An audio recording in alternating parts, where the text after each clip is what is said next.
Hey, what's up? I'm Paul Gray, and I play for Slipknot. I'm here to teach you a couple songs. The first song will be Duality off our last album, Subliminal Verses, Volume 3. And then after that, I'll teach you Surfacing off our self-titled album. But first, I'll tell you a little bit about myself. Let's see here. I started playing guitar first. I wasn't a bass player at first. I played guitar. I started playing when I was like 12, I believe 12, 13 years old. I have an older brother, Jay. He, was always into music. He was a big music guy. Always cranking out like Black Sabbath and Leonard Skinner and, Zeppelin and The Doors and the Stones and the Beatles and bands like that, Alice Cooper. And Kiss, I was a really big Kiss fan. I used to dress up like Gene Simmons or Ace Frehley, depending on what year, every year. But I was always into music. I was in 6th grade. I got the first Suicidal Tendencies record. After that, I was really wanting to play. And I actually had a friend who had a guitar. Then I got to noodle around on it, but it was right-handed, and I was always left-handed. And I was like, I never knew what I was doing. No one ever showed me, so I would just kind of noodle around upside down. And then I went and I saw Slayer on the Hella Waits album, and that changed my world. I was like, I gotta get a real guitar and actually do it. Seeing them up there at the red lights and the smoke, and just it was all evil, and I thought it was the coolest thing ever. So I begged my mom for a guitar, and she finally got me one. It was an actually badass guitar. It was a Gibson Flying V. It was left-handed. It ruled. I never took lessons or anything. I was always self-taught, just listening to albums and just trying to figure stuff off of that. That guitar, I had that thing for a while, and I ended up, I moved around a lot when I was a kid. It was between Los Angeles. I was born out here in Los Angeles. I moved out to the desert for a while, and was hanging out with some friends. And I didn't live with my family anymore. I kind of did my own thing, and so I ended up having to leave my guitar with one of my so-called friends, and he ended up trading my left-handed Gibson Flying V for an 8-ball of Speed. So that went that. But it took me a while, but I ended up getting another one and noodled around, played, and just kept jamming.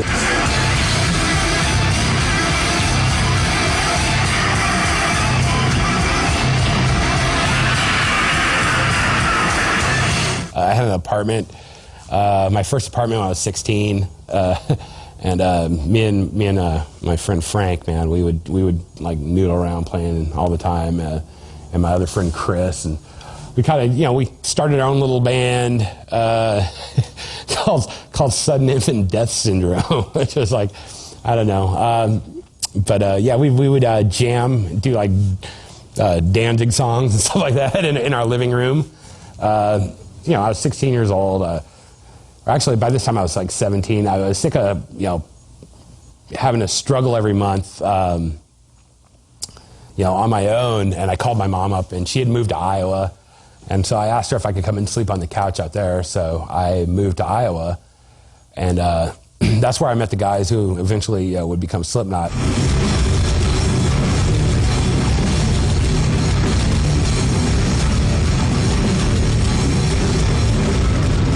Well, a funny story how I got to playing bass is I played guitar when I moved to Iowa, and I didn't have any friends, didn't know anybody.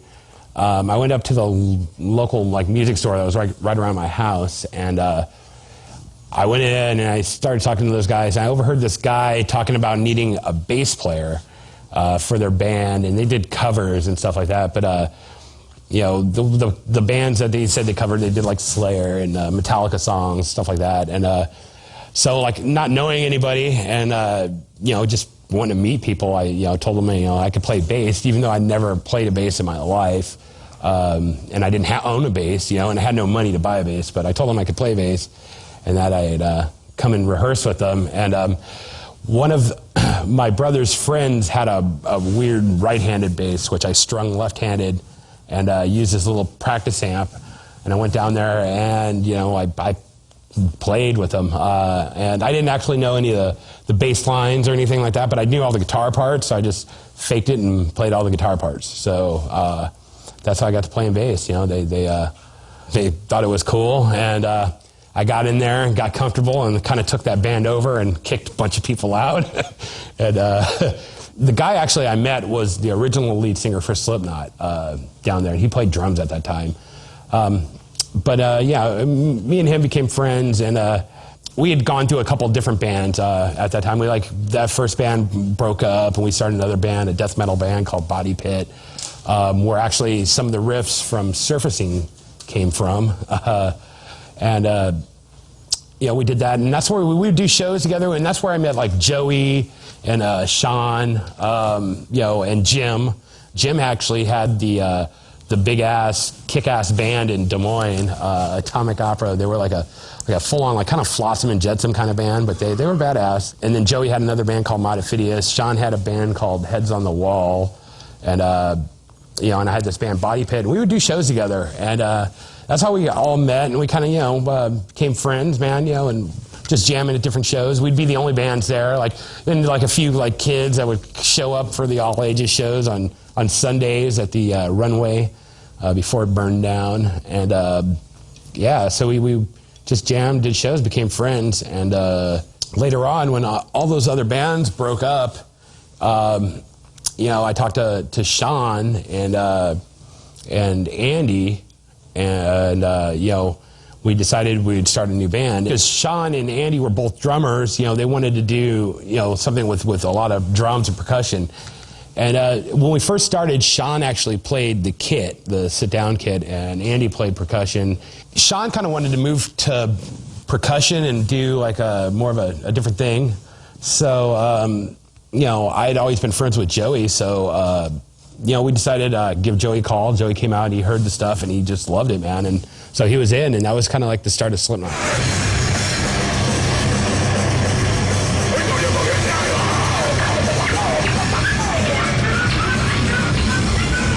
We had a old guitar player, Josh, who was in that first band that I joined. We got Mick in there. I tried a couple other different people and different lineup arrangements, but we ended up getting Mick, and we ended up getting Corey after we did a first demo, and with our old singer. And we'd always known Corey from his other bands, and he was a pretty obnoxious dude, but he could really sing. We actually did a battle of the bands against them, and we won. We whooped their ass. But Corey, he has a great voice, and so we were demoing some new songs for a new demo, and we asked him to come out to sing. He sang on a couple of songs, and after that, we knew we had to have him in the band. So we had Andy, our original singer, who also played percussion. He kind of did for a show, kind of sang backup and play percussion, but he just, wasn't happy, I don't think, being the lead singer anymore, so he left, and that was fine. We ended up getting Chris.